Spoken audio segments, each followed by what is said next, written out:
बच्चों, हम कर रहे हैं आओ करे और सीखे, जो कि कक्षा 6 से 8 के लिए गणित की वर्कबुक है। इसके पहले के वीडियो हम बना चुके हैं। यदि आपने नहीं देखे हो तो चैनल की प्लेलिस्ट पर जाकर देख सकते हो और इसी प्रकार के और वीडियो देखने के लिए चैनल को सब्सक्राइब कीजिए। तो चलो शुरू करते हैं। आओ करे और सीखे अभ्यास 25, जो कि आपकी बुक के पेज नंबर 32 पर है। पेज नंबर 32 पर है और इसमें सबसे पहले आपको दिनांक लिखना है, जिस भी दिनांक को आप ये अभ्यास करोगे। और यहाँ जो गतिविधि है, बताओ मैं कैसे बड़ा छोटा हूँ, मतलब यहाँ संख्या के बारे में हमें बताना है कि संख्या बड़ी छोटी कैसे है। और वास्तव में यहाँ पर हम स्थानीय मान को समझेंगे, स्थानीय मान हम यहाँ पर सीखेंगे और उप अवधारणा है स्थानीय मान की समझ। तो संख्याओं में अंकों का स्थानीय मान लिखिए।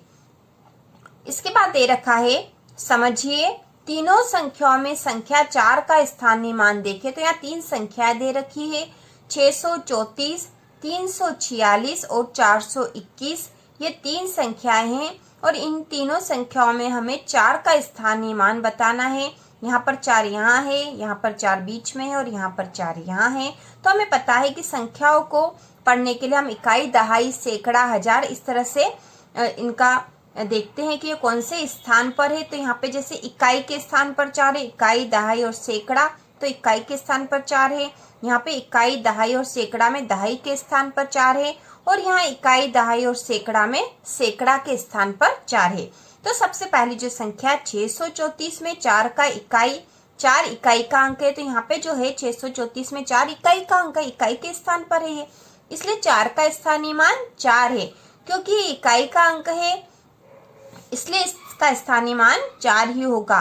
तो हम इस तरह से कर सकते हैं कि यदि कोई संख्या इकाई के स्थान पर है तो हम उसमें 1 का गुणा कर दे। इकाई के स्थान पर है, जैसे 4 इकाई के अंक पे है तो उसका मैं 1 का गुणा कर दिया तो वो संख्या आ जाएगी। तो इसका स्थानीय मान वो हो जाएगा। उसके बाद दूसरा है, यहाँ पर 346 में 4 दहाई का अंक है। तो यहाँ पे दहाई के स्थान पर इकाई और दहाई, दहाई के स्थान पर 4 है तो दहाई 10 की होती है। ठीक है, तो जब 4 दहाई के अंक में है तो इसमें हम 10 का गुणा करेंगे तो 4 धाम हो जाएगा 40। तो इसलिए 4 दहाई का अंक है, इसलिए 4 का स्थानीय मान हो जाएगा 40 है। इसी प्रकार 421 में 4 सैकड़े का अंक है, इसलिए 4 का स्थानीय मान 400 है। तो क्योंकि यहाँ पे इकाई, दहाई, सैकड़ा के स्थान पे 4 है तो जब 4 सैकड़ा के स्थान पे होगा तो हम उसमें 100 का गुणा करेंगे। तो 100 का गुणा करेंगे तो 400 हो जाएंगे।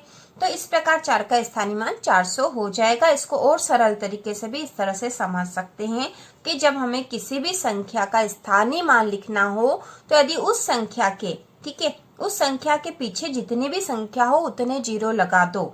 ठीक है, जैसे यहाँ पे 4 है, 4 के पीछे कितनी संख्या, 4 के पीछे एक ही संख्या तो हमने 1 0 लगा दिया। यहाँ 4 के पीछे 2 संख्या है तो हमने 2 0 लगा दिए। यहाँ 4 के पीछे कोई भी संख्या नहीं तो हमने 4 का 4 लिखा, कोई 0 नहीं लगाए।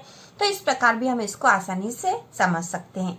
इसके बाद है, हल कीजिए संख्या 789 में 9 इकाई का अंक है। ठीक है, अब यहाँ पर भी हमें स्थानीय मान बताना है तो 789 बता रखी है तो इकाई, दहाई और सैकड़ा, सैकड़ा तक की संख्या है ये। और यहाँ पर 9 इकाई का अंक है, इसलिए 9 का स्थानीय मान, तो 9 का स्थानीय मान क्या होगा, 9 ही होगा। ठीक है, 9 ही होगा, इसके पीछे और कोई संख्या नहीं है तो 9 का स्थानीय मान 9 होगा।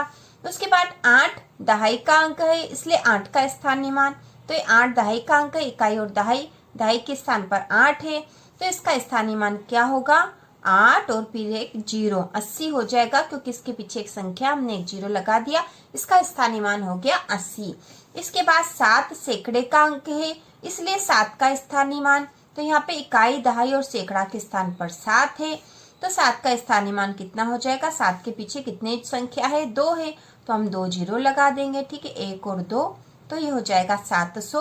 7 सैकड़े का अंक है इसलिए 7 का स्थानीय मान 700। तो इस तरीके से भी हम कर सकते हैं।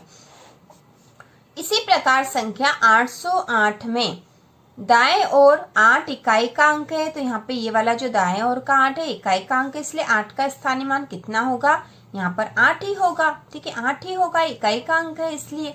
0 दहाई का अंक है, इसलिए 0 का स्थानीय मान कितना होगा, तो यहाँ पे हम इस तरह से यदि करते हैं कि 8 इकाई का अंक था तो 8 एकम 8 आया था, जीरो दहाई का अंक है तो जीरो में 10 का गुणा होगा तो कितना आ जाएगा।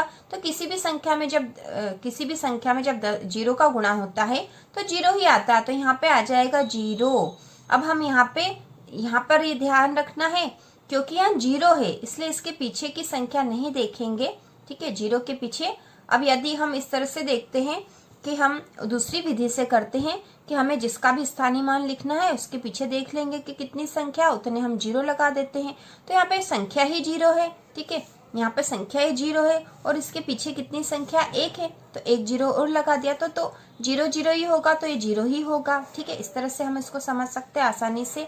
बाएं ओर का 8 सैकड़े का अंक है, तो ये बाएं ओर का जो 8 है सैकड़े का है, इसलिए 8 का स्थानीय मान कितना होगा, तो यहाँ 8 का स्थानीय मान हो जाएगा 800, क्योंकि 8 के पीछे 2 अंक है तो 800, या फिर ये सैकड़े के स्थान पर है तो 8 में 100 का गुणा कर देंगे तो 800 हो जाएगा। दोनों ही तरीके से आप आसानी से इसको कर सकते हो। इसी प्रकार संख्या 607 में, अब संख्या 607 में 7 इकाई का अंक है इसलिए 7 का स्थानीय मान क्या हो जाएगा, 7 ही आ जाएगा, ठीक है।